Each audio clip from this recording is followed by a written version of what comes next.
ఒక యావరేజ్ స్టూడెంట్ని అతనికి ఎక్కడైతే ఎక్సెల్ అయ్యే అవకాశం ఉందో అక్కడికి గైడ్ చేయడం అవసరం. ఇక్కడ యావరేజ్ స్టూడెంట్ని గైడ్ చేసినప్పుడు పేరెంట్స్ కొంతమంది ఎందుకంటే దే ఫీల్ అంటే ఈవెన్ యాజ్ అ పేరెంట్ మనం కూడా అనుకుంటాం మా అబ్బాయి బాగా చదువుతాడు, మీరు ఏదో సరిగ్గా అసెస్మెంట్ చేయలేదని అనుకుంటారు. So anyway that is a very very great task before all of us, especially the teachers. ఎందుకంటే teachers spend most of the time with the students. So unfortunately ఎందుకంటే మన గ్రామాల్లో వసతులు లేక వారు ఏంటంటే నియరెస్ట్ అర్బన్ పాయింట్ దగ్గర ఉంటారు. సో వారు అక్కడికి ఎందుకంటే ఈవెన్ దెన్ స్టిల్ ఒక సండేస్ కానీ ఒక్కోసారి సాటర్డేస్ కానీ ఒక్కొక్కసారి సెలవు రోజుల్లో కానీ కొంచెం స్టూడెంట్స్ మీద బాగా కాన్సన్ట్రేట్ చేస్తారు. సో మన జిల్లాలో ఇవన్నీ ఏంటంటే మీ అందరి దగ్గర నుండి ఎనీవే ఇది it may not be the occasion to tell all these things, but anyway since we have good some ideas to share with you. So in the long run probably and once the education curriculum ఇదంతా ఇప్పుడు ఎందుకంటే మనకి ఇప్పుడే students అంతా settle అయి ఉన్నారు, పెద్ద ఎత్తున జిల్లాలో మీ అందరి సర్వీసెస్తోని ఈ అనేక రిఫార్మ్స్ తేవాలని మేము యోచనలో ఉన్నాము.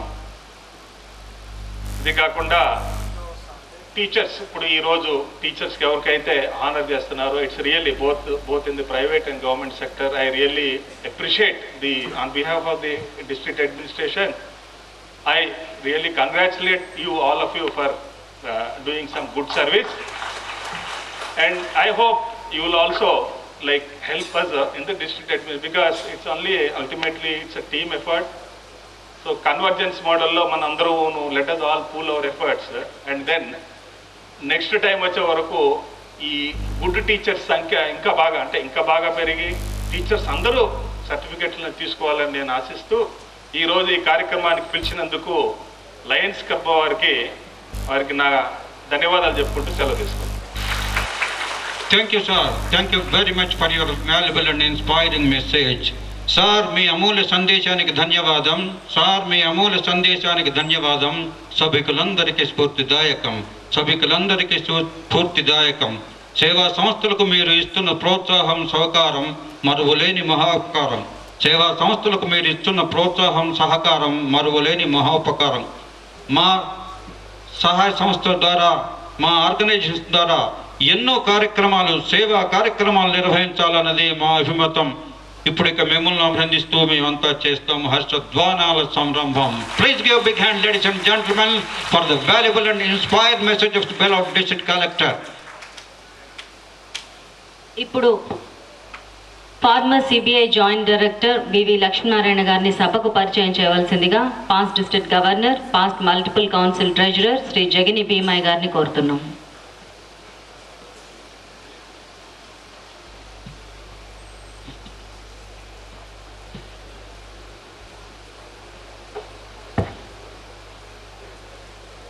Presiding officer, our district governor, Lani V. Ramesh, esteemed chief guest of this morning's function, Sri V.V. Lakshminarayana Garu, former Director CBI, our guests of excellence, I.S. Srinivas Sri Naresh, District Collector Khammam, Sri A.V. Ranganath, Superintendent of Police Khammam, our special guest Pula Ravinder MLC Garu, our guests of honor sitting on the dais, my fellow past district governors sitting on the dais, district cabinet officers, members of the press electronic media, esteemed teachers, lion ladies, guests, ladies and gentlemen, a very, very good afternoon to all of you. మిత్రులారా, మన ముఖ్య అతిథి ఒక ఉన్నత భావాలు గలటువంటి వ్యక్తి, నిశ్చల మనస్కుడు, నిర్భయుడు, నిజాయితీకి మారుపేరైన మాజీ జాయింట్ డైరెక్టర్ వివి లక్ష్మీనారాయణ గారిని ఈ సభకు ఈరోజు పరిచయం చేయడం నా భాగ్యంగా మరి గర్వంగా కూడా భావిస్తూ ఉన్నాను. మిత్రులారా, యద్యదాచరతి శ్రేష్ఠ తత్తదేవేతరో జనః సయత్ ప్రమాణం కురితే లోకస్తు ధనువర్తతే. శ్రేష్ఠుడు ఏ కర్మ చేస్తాడో ఇతరులు అదే చేస్తారు. అతడు ఏది ప్రమాణంగా అంగీకరిస్తాడో లోకం దాన్నే అనుసరిస్తుంది. సిబిఐ జాయింట్ డైరెక్టర్గా అవినీతి కుంభకోణాలను నిజాయితీగా, నిబద్ధతగా, నిష్పక్షపాతంగా, నిర్మాణాత్మకంగా శోధించి పరిశీలించి పలు కీలక రహస్యాలను ఛేదించి ఉన్నత న్యాయస్థానం ఆదేశానుసారం అప్పగించిన బాధ్యతను అలుపు లేకుండా పలు కీలక పత్రాలను న్యాయస్థానం ముందుంచి అవినీతి పరులకు 4 సింహాల శక్తి ఏమిటో రుజువు చూపించిన వజ్ర సంకల్పుడు శ్రీమాన్ వివి లక్ష్మీనారాయణ గారు. జూన్ 12, 2006 నుండి 2013 జూన్ వరకు డిఐజీ ర్యాంక్ అధికారిగా, జాయింట్ డైరెక్టర్గా మన భాగ్యనగర్కు రావడం మన భాగ్యం. వీరి మేధాశక్తిని, యుక్తిని గ్రహించిన ఉన్నతాధికారులు అవినీతి తిమింగలాల పట్టడానికి సత్యం స్కామ్ మొదలుకొని ఓబులాపురం గనులు, ఎంఆర్ ప్రాపర్టీసు, ప్రముఖ రాజకీయ నాయకులు, జగజ్జెట్టీలు మొదలైన వారి అవినీతి బాహుతాలని బట్టబయలు చేయడంలో ఇటు ఆంధ్రప్రదేశ్ అటు కర్ణాటక రాష్ట్రాల్లో వ్యాపించిన అవినీతి వ్యాధిని తెలుసుకోవడంలో పాటు సిబిఐ అధికారిగా. కానీ ఈ మధ్య కలెక్టర్ గారు కూడా చెప్పినట్టు మన స్కూల్లో విద్యార్థులు ఎక్కువగా రావట్లేదు. తర్వాత వచ్చేసి ముందు ఆయన ఇంట్రడక్షన్ చెప్పారు, నేషనల్ లెవెల్ టీచర్ గారు కూడా, ఆయన కూడా అదే అన్నారు, టీచర్ స్టూడెంట్స్ రేషియో కూడా ఒకటే అయిపోతుందేమో అన్న భయాందోళన కూడా ఆయన వ్యక్తం చేశారు.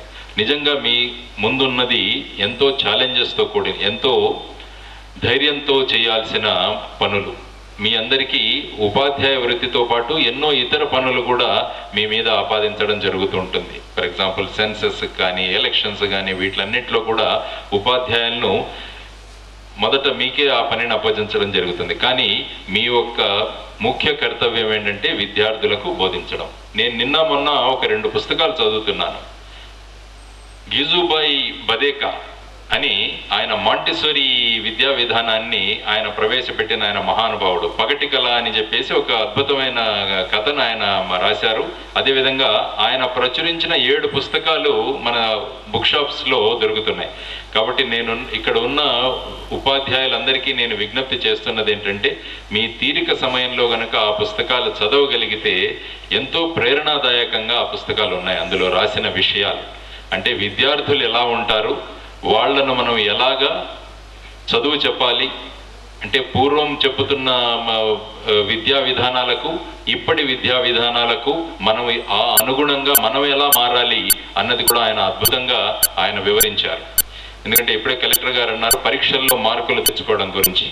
పరీక్షల్లో మార్కులు తెచ్చుకోవడం, పరీక్షలు అన్నవి ఆ మనిషి యొక్క అండర్స్టాండింగ్, బాహ్య విషయాల మీద అతనికి ఉన్న ప్రభుత్వాన్ని చూపించగలిగే శక్తిని మీరు పరీక్షల ద్వారా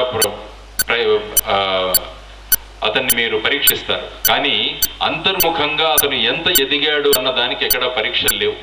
కాబట్టి ఆ అంతర్ముఖంగా మనిషి ఎంత ఎదుగుతున్నాడు, విద్యార్థి ఎంత ఎదుగుదల చూపిస్తున్నాడు అన్న పరీక్షలు చేయగలిగిన వారు మీరే.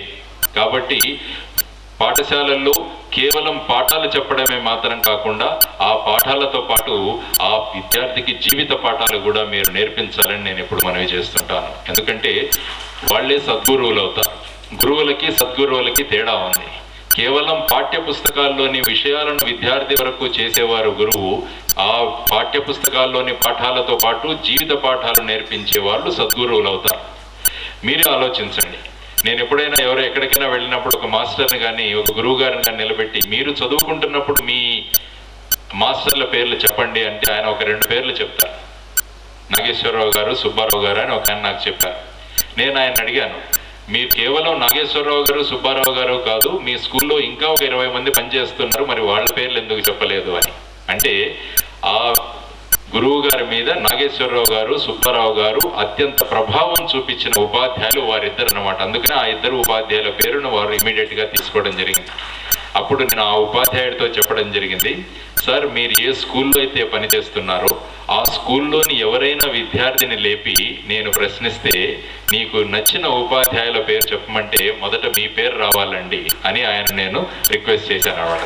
కాబట్టి ప్రతి ఒక్క గురువు గారు కూడా మన పాఠశాలలోని విద్యార్థిని ఎవరైనా ప్రశ్నిస్తే మీ పాఠశాలలోని ఉత్తమ ఉపాధ్యాయుడు ఎవరు అని అడిగితే ప్రతి ఒక్క ఉపాధ్యాయుడు పేరు కనుక ఆ విద్యార్థి కనుక చెప్పగలిగితే నిజంగా ఆ పాఠశాల అంతా కేవలం గురువులు కాదు సద్గురువులతో నిండిపోయిన పాఠశాల అని చెప్పి మనం అనుకోవచ్చు అన్నమాట.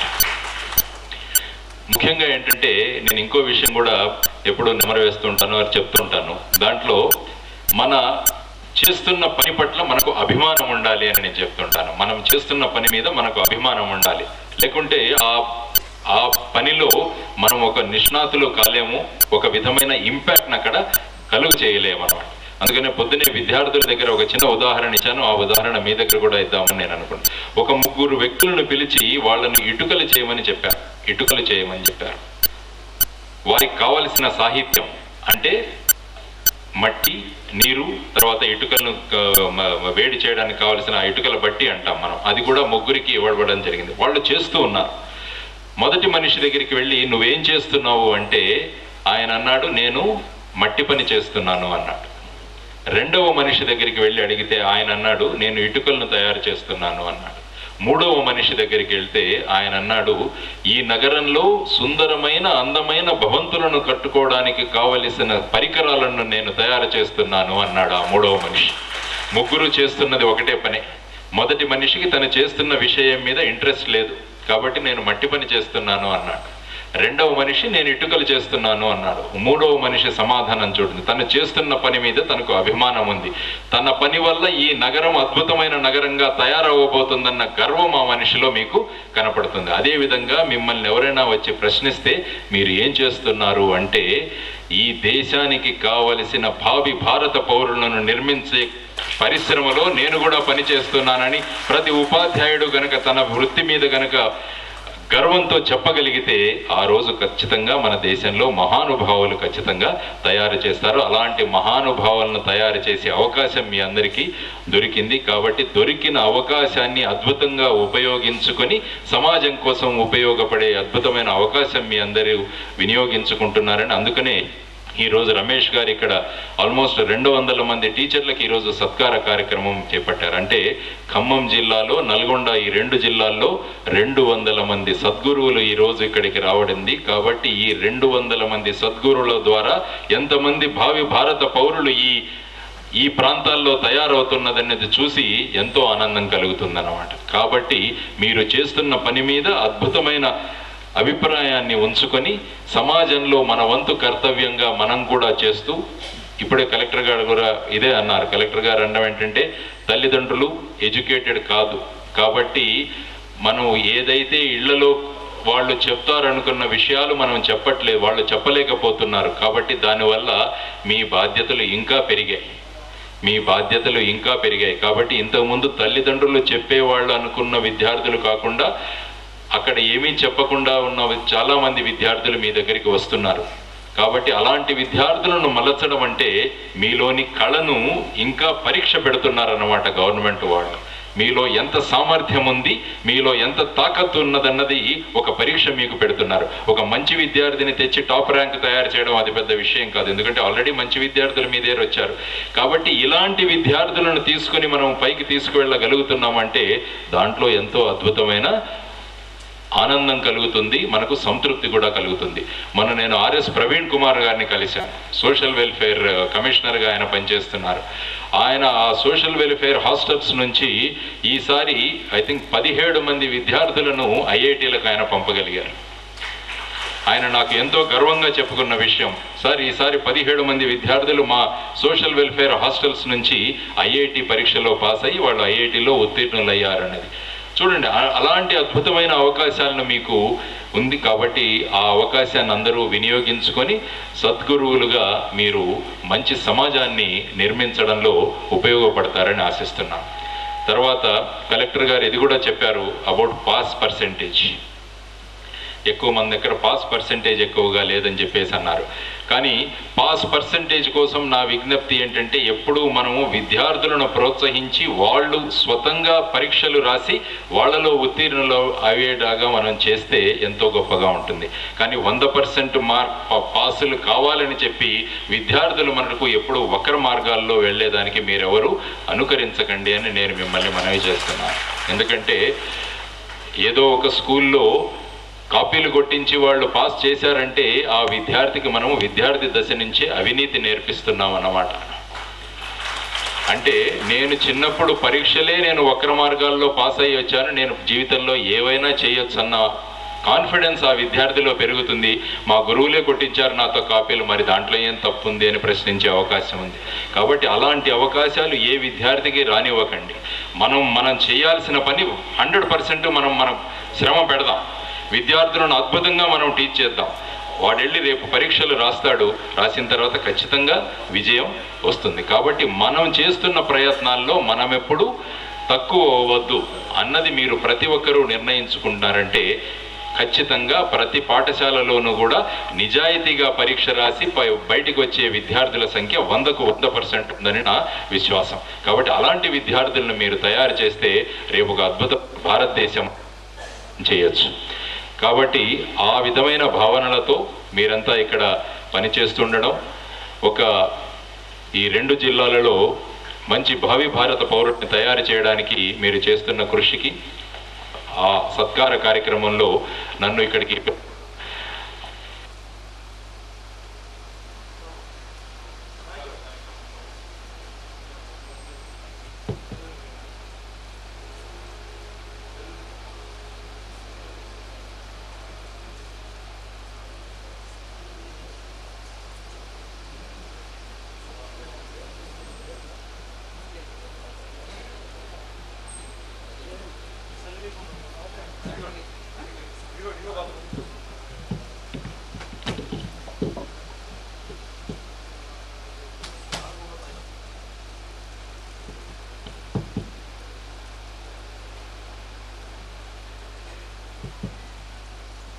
కాబట్టి అలాంటి ఉత్తమమైన విద్యార్థులను మీరంతా తయారు చేస్తారని ఆశిస్తూ, నేను నిన్న ఈ మీటింగ్కి రాకముందు ఒక 2-3 పుస్తకాలు చదువుతున్నప్పుడు అందులో ఉపాధ్యాయుల గురించి అద్భుతంగా రాయడం జరిగింది, గురువుల గురించి. కాబట్టి ఆమదాల మురళి గారు అని చెప్పేసి ఆయన గురువుని ఈ విధంగా వర్ణించారు.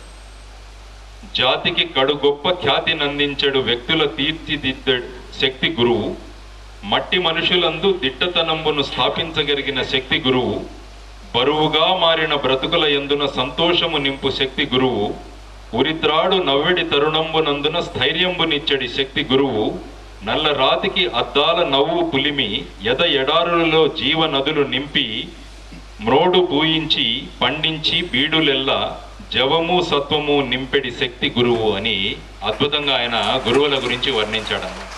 కాబట్టి అంతటి గురువులు మీరందరూ ఉన్నారు. అదేవిధంగా చిలకమర్తి లక్ష్మీ నరసింహం గారు కూడా గురువుల గురించి ఆయన అద్భుతంగా వర్ణించారు.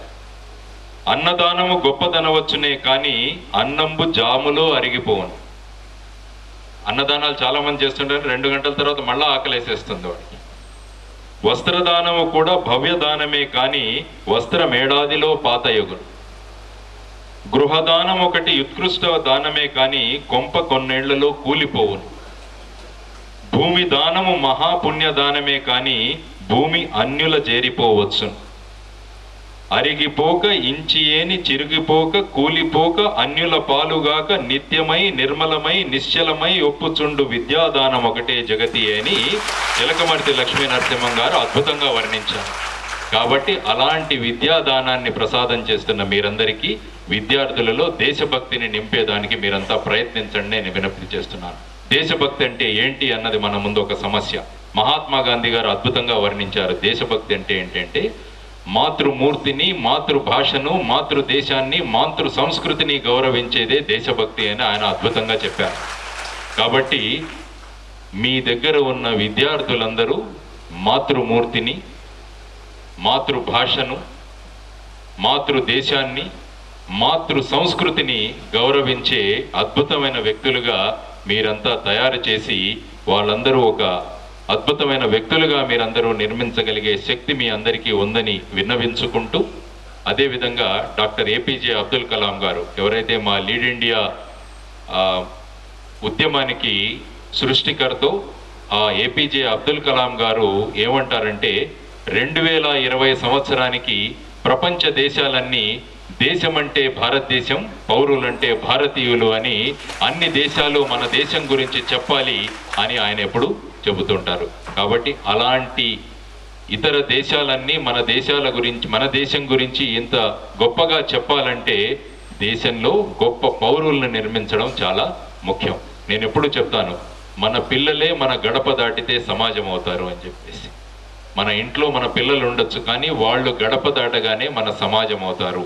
కాబట్టి సమాజం బాగుండాలంటే మన పిల్లలు బాగుండాలి, అంటే మన ఇంట్లో పిల్లలు బాగుండాలి, అదేవిధంగా మన పాఠశాలలో చదివే విద్యార్థులు కూడా బాగుండాలి. కాబట్టి ఈ విధంగా మనం చేయగలిగామంటే అలాంటి అద్భుత శక్తి, అలాంటి అద్భుతమైన అవకాశాన్ని మీరందరికీ ఇచ్చాడు. అందుకే అన్నారు దేవుడు అన్ని చోట్ల ఉండలేక ఉపాధ్యాయులను సృష్టించాడు అని చెప్పేసి. కాబట్టి అలాంటి అద్భుతమైన అవకాశాన్ని, ఎందుకంటే చూడండి ఇప్పుడు అనుకుంటే ఎవరు ఏ పొజిషన్లో ఉన్నా ఆ అందరికీ కారణం తల్లిదండ్రులు మరియు గురుదైవం.